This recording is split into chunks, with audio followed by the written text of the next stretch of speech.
बिस्मिल्लाहिर्रहमानिर्रहीम बिस्मिल्लाहिर्रहमानिर्रहीम तस्बीह अल्लाह ताला की दुरूद व सलाम आखिरी नबी हज़रत मोहम्मद सल्लल्लाहु अलैहि वसल्लम पर। मैं राय आबिद अली खरर रास नुक्ता के फोरम से हाज़िर खिदमत मेरे देखने और सुनने वालों को सलाम। आज का हमारा मौजू है कि बैंक फ्रॉड। आम बैंक फ्रॉड क्या होता है, लोग धोखेबाजों से कैसे बच सकते हैं, बैंकिंग फ्रॉड की कितनी शक्लें होती हैं, बैंक फ्रॉड कैसे हो सकता है, बैंक के ज़रिए फ्रॉड कैसे हो सकता है और बैंक के सार्फ को डायरेक्ट फ्रॉड का शिकार कैसे किया जाता है, उनसे कैसे बचा जा सकता है और कानून इस बारे में क्या कहता है, इस सब के ऊपर हम आज डिस्कस करते हैं।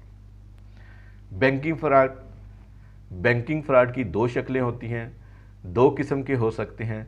नंबर एक, बैंक के ज़रिए फ्रॉड करना, यानी कि बैंक की गफलत की वजह से सारफ को फ्रॉड का शिकार करना, या दूसरा तरीका यह है कि सारफ को डायरेक्ट फ्रॉड का शिकार करना, सारफ की गफलत की वजह से, सारफ को जज्बाती करके, सारफ को ब्लैकमेल करके, सारफ को डरा धमका कर। अक्सर औकात तो फ्रॉडिये सारफ की पूरी रकम हथिया लेते हैं, लेकिन अगर सारफ विजिलेंट हो और उसको बर वक्त पता चल जाए तो वो हेल्पलाइन पे कॉल करके अपनी कुछ रकम बचा लेता है। फ्रॉडिये सारफ को कैसे लूटते हैं, उनमें से चंद एक जो तरीके हैं उनको हम एक एक करके बयान करते हैं। नंबर एक, बैंक की हेल्पलाइन से कॉल आएगी और वो आपसे पासवर्ड पूछेंगे या ओटीपी नंबर पूछेंगे। वो कॉल बैंक की हेल्पलाइन से नहीं है, वो फ्रॉडिये कंप्यूटर के ज़रिए हेल्पलाइन का आपको नंबर दिखा के कॉल कर रहे हैं। नंबर दो, आम मोबाइल से कॉल आएगी और बैंक का नुमाइंदा बनकर आपसे पासवर्ड वगैरह पूछा जाएगा। हालांकि बैंक का कोई नुमाइंदा अपना प्राइवेट मोबाइल नंबर इस्तेमाल नहीं कर सकता और ये नुमाइंदा आपको बैंक अकाउंट बंद करने की धमकी देगा, अकाउंट की रकम ज़ब्त करने की बात करेगा और फिर कहेगा कि पासवर्ड दे दें, मैं आपकी रकम बचा सकता हूँ। नंबर तीन, एफबीआर का नुमाइंदा बनकर कॉल करेगा और बताएगा कि आपको बहुत ज़्यादा टैक्स लग गया है, अगर आप मुझे पासवर्ड दे दें तो मैं आपकी कुछ हेल्प कर सकता हूँ। कोई हेल्प नहीं करना उसने। कभी वो टैक्स रिफ़ंड करने की बात करेगा कि आपको टैक्स दिया, आपका टैक्स रिफ़ंड करके वापस दिया जा रहा है, आप बैंक की डिटेल दे दें, कभी नहीं देनी। या फिर वो ये भी आजकल एक चल रहा है कि जिस तरह के यूरोपियन कंट्रीज़ में लोगों को हेल्प की जाती है टैक्स के ज़रिए, बैतुल माल के ज़रिए, पाकिस्तान में ये सूरत हाल है, तो ऐसा भी अभी तक सूरत हाल नहीं है। इस हवाले से भी परेशान नहीं होना और ना पासवर्ड देना है और ना ओटीपी नंबर देना है। नंबर चार, खुफिया एजेंसी का नुमाइंदा बनकर आपको कॉल करेंगे।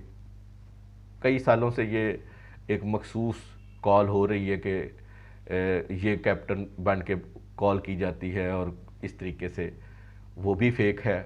खुफिया एजेंसी वाले आपको कभी कॉल नहीं करते, उनके पास अपने रिसोर्सेस होते हैं, वो और तरीके से आपकी जितनी भी मालूमात होती हैं वो ले सकते हैं, वो आपको कॉल करके ये इन्फॉर्मेशन नहीं लेते। नंबर पाँच, एफआईए का मुलाजम बनकर कॉल की जाती है और ख़ुसूसन बैरून मुल्क रहने वालों को कॉल की जाती है और उनसे इन्फॉर्मेशन ली जाती है। अगर वो ना दें तो उनको शनाख्ती कार्ड ब्लॉक करने की धमकियां दी जाती हैं। फेक कॉल है, फ्रॉड कॉल है। नंबर 6, एफएटीएफ के हवाले से एफआईआर दर्ज करने की धमकियां दी जाती हैं। नंबर 7, गैर कानूनी रकम आपके अकाउंट में आ गई है, आप हमें ये इन्फॉर्मेशन दें, पासवर्ड दें, कभी नहीं देने।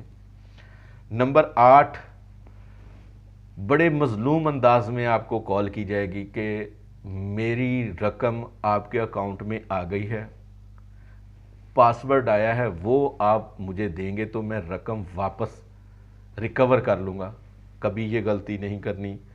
फ्रॉड कॉल है। नंबर 9, व्हाट्सएप के ऊपर आपको एक मैसेज आएगा, पासवर्ड लिखा होगा, कहा जाएगा कि मेरा व्हाट्सएप ब्लॉक हो रहा है तो काइंडली ये मुझे वापस कर दें। कभी वापस नहीं करना, ये फ्रॉड कॉल है और आपकी पिन कोड वो लगा रहे हैं।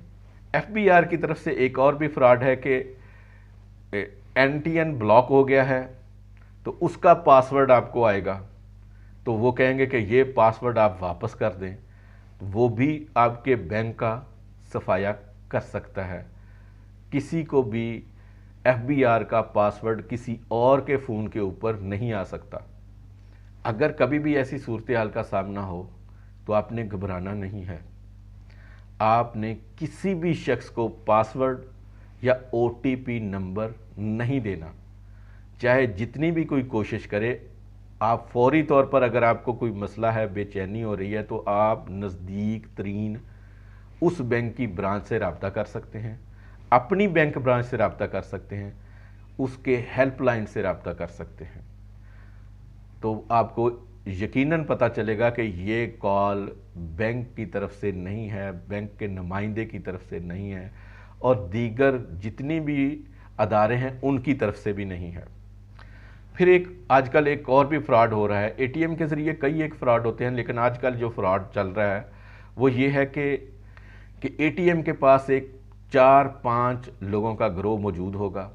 उनमें से एक एटीएम में जाएगा और जाके एक मखसूस तरीके से कागज़ वहाँ पे एटीएम मशीन में फंसा देगा, और ख़ामोशी से ये 4-5 लोग जो है ना वो पीछे हट के खड़े हो जाएंगे। और जैसे ही कोई बंदा एटीएम मशीन इस्तेमाल करने के लिए आएगा, वो एटीएम मशीन के अंदर जाएगा, तो ये 4-5 लोग लाइन बना के खड़े हो जाएंगे पास। जिस बंदे ने एटीएम यूज़ करनी है वो कार्ड डालेगा, कार्ड में चूँकि कागज़ फंसा हुआ है तो उसका एटीएम ब्लॉक हो जाएगा। वो परेशान हो के इधर उधर देखेगा, बाहर वाले लोगों को बताएगा या गार्ड को बताएगा कि ये, तो जिन लोगों ने कागज़ फंसाया होता है वो बड़ी हमदर्दी से पूछेंगे कि क्या मसला है, तो कहेगा कार्ड ब्लॉक हो गया है। तो वो हमदर्दी करके जाके, उनको तो पता है कैसे फंसाया है, तो उस तरीके से मखसूस तरीके से कार्ड को बाहर निकालेंगे, लेकिन बड़ी चालाकी के साथ उस कार्ड को किसी और कार्ड के साथ चेंज कर देंगे। अब हम में से कोई भी बंदा ऐसा नहीं है कि एटीएम कार्ड का नंबर उसको याद हो, और ना ही कभी कोई देखता है, तो वो दोबारा फिर वो जो जाली होता है, दूसरा जो एटीएम कार्ड होता है, उसको बार बार डालता है मशीन में, रिकॉग्नाइज नहीं करती वो मशीन को और बैंक के सिस्टम को 2-4 गुस्से से बातें सुना के, तो वो चला जाता है। जैसे ही वो कुछ दूर जाता है तो उसको मैसेज आने शुरू हो जाते हैं कि आपके बैंक का सफाया हो रहा है। और फ्रॉडिये रकम नहीं निकालते, रकम कम निकलती है, वो किसी और अकाउंट में जो कि बहुत दूर दराज होता है और उनके साथ लोग अटैच होते हैं, उस अकाउंट में ट्रांसफ़र कर देते हैं रकम। तो जितनी भी रकम हो उसका सफाया हो सकता है।